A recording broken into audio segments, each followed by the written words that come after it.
What is going on, guys? This is the Club of the Man 1993.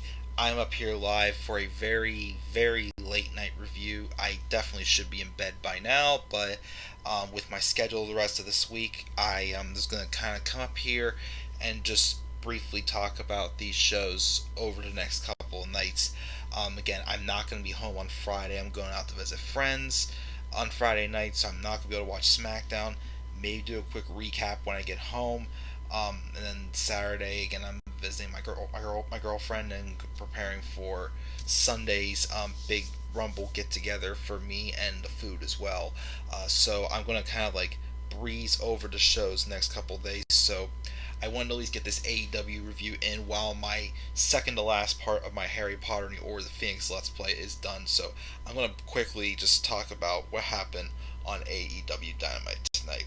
I overall thought it was a good show. It was a little bit better than last week's show. I felt like, still lacking on a couple little things, but I feel like it was a much more intriguing show. Not as many, no names from AEW Dark was on the show. Some other interesting twists and turns. We had hype for a match that's going to be happening at Revolution that I'm still kind of not too sure if I'm crazy about, but we'll go from there. But a good go-home show, though, for next week's special, Beach Break. We have a pretty good card for Beach Break next week. So I look forward to definitely, just addressing that as well quickly. But like I said, this is going to be kind of like a quick, late-night review. Again, no green screen. I didn't have time to put it up. And I'm actually sitting right by my desk, my other computer over there, exporting my Harry Potter video, so I'm technically doing this from my laptop, just in my chair facing a different angle in my bedroom. So we're just going to go through this really quick and talk about this, and we're going to go on from there. Ooh, hi JR, he said his brother passed away. JR, my friend, I'm really sorry to hear that buddy. I mean, you've been a very loyal subscriber to my channel.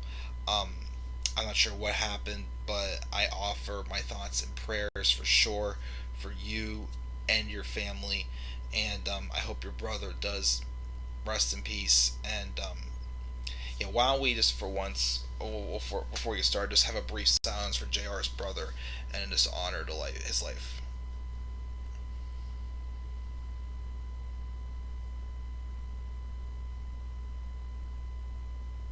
Thank you.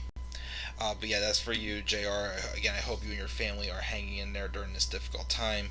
But my thoughts and prayers for sure for your family is offered. And thank you also for joining me, Tyler, for this very late night review. But let's just talk about this show really quick. As I say, I gotta get to bed, I get to work in the morning. But like I said, I didn't want to fall super far behind. So while my Harry Potter Let's Play exports, I will get this review completed. We opened up with a match with Eddie Kingston and Lance Archer. Despite the fact that this story has not really been clicking for me with Lance Archer, Eddie Kingston, and Pac, I thought this was a pretty good match. Archer, of course, had a dominating performance when they decided to book him strong. One of my favorite spots in this match that was pretty deadly was whenever Archer actually did a choke slam on Eddie Kingston onto the apron, which definitely looked like it hurt for sure. So it was a good physical match, but then Eddie Kingston would win by pinfall, thanks to Archer being distracted by the Butcher and the Blade dragging out Jake the Snake Roberts, and then the Bunny slipped Eddie Kingston some brass knucks, and then Eddie Kingston hit the back fist to the future on Lance Archer to give Eddie Kingston the win. A good way to protect Lance Archer and also to give Eddie Kingston a good win. Again, my thing though still is just that I just don't get the story that's going on between Archer, Kingston, and Pac. It's a very confusing back and forth thing, but I'll give credit this was actually a pretty good match. And if they ever do a rematch, I'd be for it. Maybe a stipulation this time added in there, but I thought it was nice. Let me see here. let's continue to roll on here. Um, and then we then have a promo with John Moxley, who says in an episode it's like an episode of The Young and the Restless, and it's never gonna work. He's a simple guy. He likes his beer cold, his coffee hot, water at room temperature, and his sex in the morning. I'm like, dang, Moxley, I love doing the morning, man. He likes to use his right hand and left hand and not complicate things, but he's excited for this trios match because gang warfare is fun, as he's going to be in the main event of Beach Break, when it's going to be him, Pac, and Rey Fenix taking on the team of Kenny Omega and the Good Brothers, the current Impact World Tag Team Champions, will be on the show next week. Um, we also have a very good promo between Sting and Darby Allin, talking at the idea of Brian Cage and Ricky Starks calling them hoodlums, but actually, you know what? Darby is a hoodlum, and Darby says it doesn't matter if you play clean or dirty, it's about survival. And he smashes a window with his skateboard, and Sting joins and smashes windows as well with his baseball bat, showing that, you know, they're coming for the shut up Team Taz once and for all. So I said last week, we've been getting a lot of repeated promos for weeks with this stuff with Darby Allin, Sting, and Team Taz.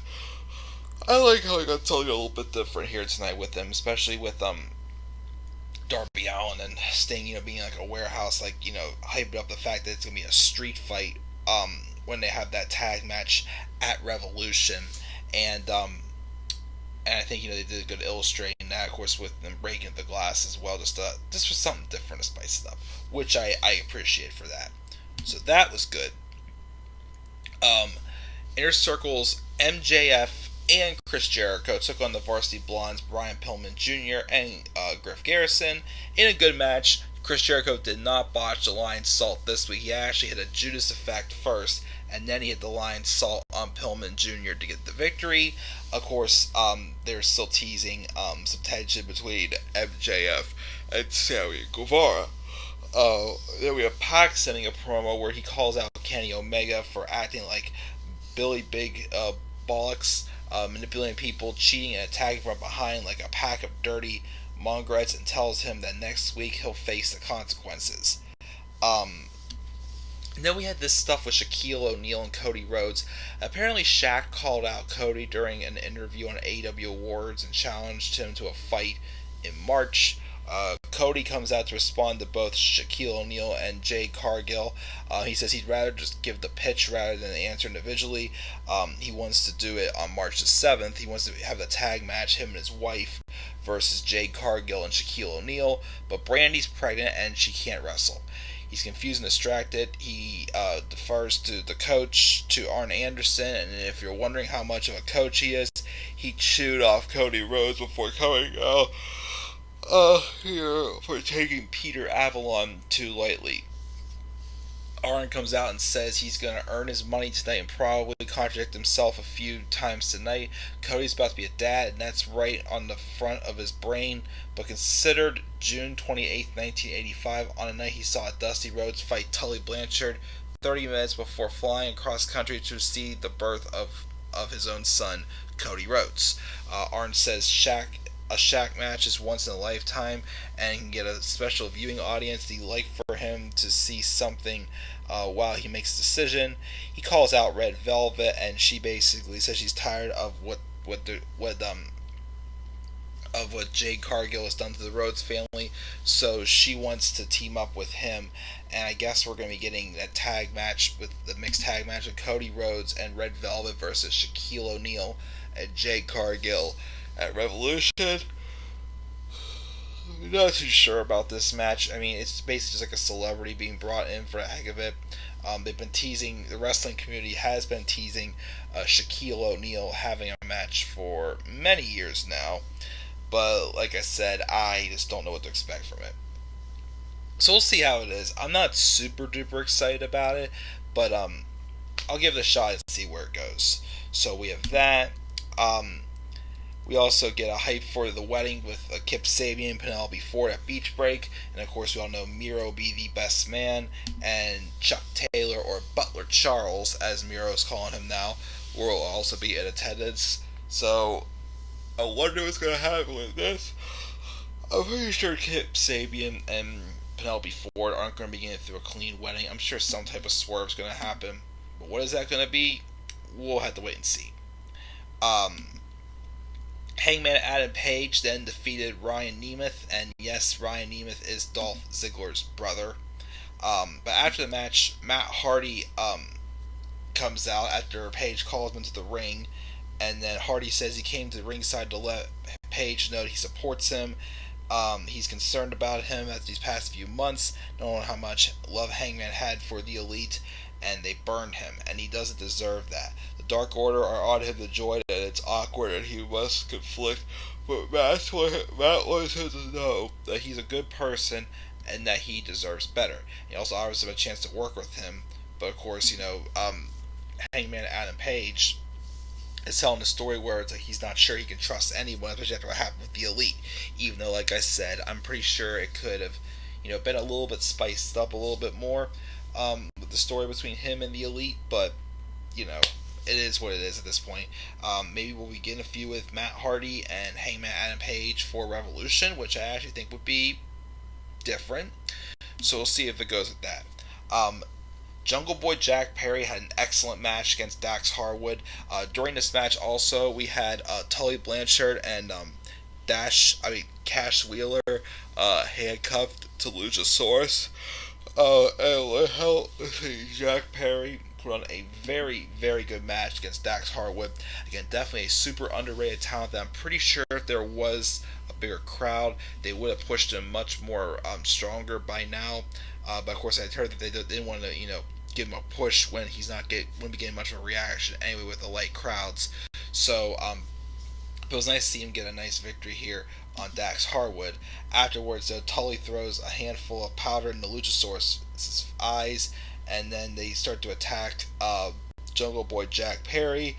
We just see a slingshot suplex, a 3-man spike power driver. Luchasaurus again was handcuffed, and then they get a pair of scissors out and snip the horns off his mask, and they're going to cut off Jungle Boy's hair, but Marcus Stunt makes the save. So that was that. Team Taz responds. They were basically yelling at people who were buying Darby Allin and Sting merchandise. And then Dr. Britt Baker defeated Shanna in a pretty good match. Afterwards, as Baker is brawling and beat down Shanna, Thunder Rosa makes the save to hype up their match for next week, which that will be an excellent women's match. We have a backstage confrontation with MJF and Sammy Guevara. Sammy's like, I know what you're up to, man, basically, so he's not falling for MJF's BS. So obviously the tension is still there between MJF and Sammy Guevara. Again, I think it's going to lead to probably Sammy Guevara leaving the inner circle, and he turns babyface because one of the bigger babyfaces in the company, as I'm still predicting. And then we have the Good Brothers having an interview backstage saying they're going to do their favorite thing next week, and they're going to beat up Jon Moxley. And I'm like, okay, I know where you got that from, because originally they were in WWE, it was beat up John Cena. Now it's our new favorite thing to do is beat up Jon Moxley. Beat up the man that we called a nerd. Remember, nobody calls me a nerd. Bam, bam, bam. Anyway, so as that's going on, the Young Bucks come in and they basically say they're on the same page as long as Don Callis is involved. But then Kenny Omega rolls up. He shakes hands with the Good Brothers, but he wants to address the Young Bucks, what they did to Don Callis, which Callis comes up and the group bickers, and then we have the entrances. The Good Brothers and the Young Bucks teamed up against Dark Order's Alex Reynolds, Evil Uno, John Silver, and Stu Grayson in a fun main event. The Good Brothers and the Young Bucks, though, win. Afterwards, they put up the Too Sweet, which has been back and forth because one week they're fighting, now they're on the same page. I'm not sure.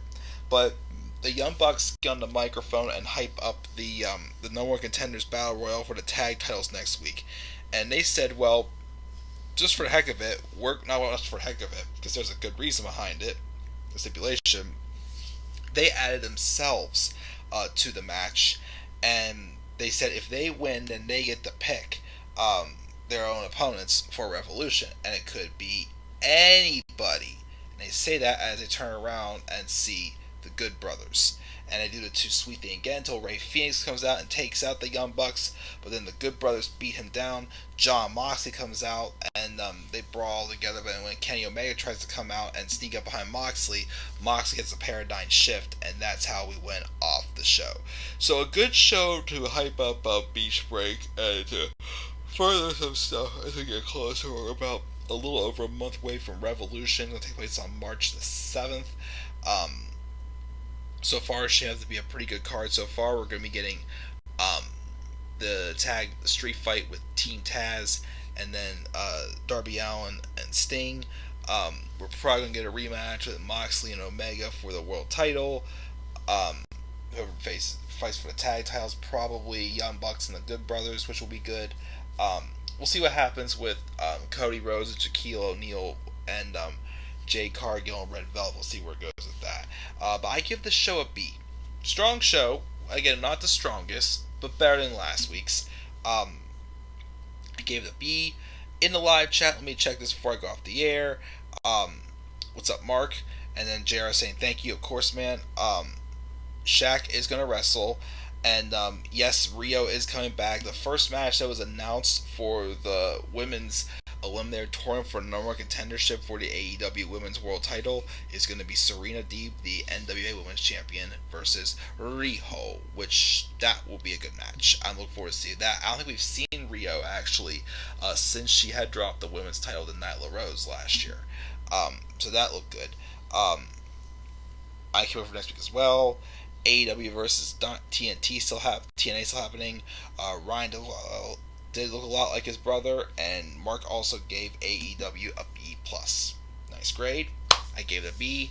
And with that being said, guys, I'm going to check out here. Again, just want to come here for a very, very quick review. I'll probably do the same thing for NXT tomorrow, and then maybe wrap up my Harry Potter Let's Play also, who knows. But again, I'll have my SmackDown and Royal Rumble preview and predictions video to come as well. And then, of course, my Rumble review probably after the show on Sunday. Again, I'm not doing any live reactions or anything for it, but at least expect a preview and a review for the Royal Rumble. So, guys, and thank you guys for joining me live for this very quick late night review. What were your thoughts on the AEW this week? Again, I gave it a B. Make sure to leave your thoughts down in the comment section below, and be sure as always to slap a like on the video and subscribe or comment on my channel, and follow me on Twitter at DemandAirboy93. And until then, guys, I'm checking out. Have a great night. I'll see you guys all tomorrow for my NXT review. Peace out, everybody. Yeah, no, I will surprise. There's no escape.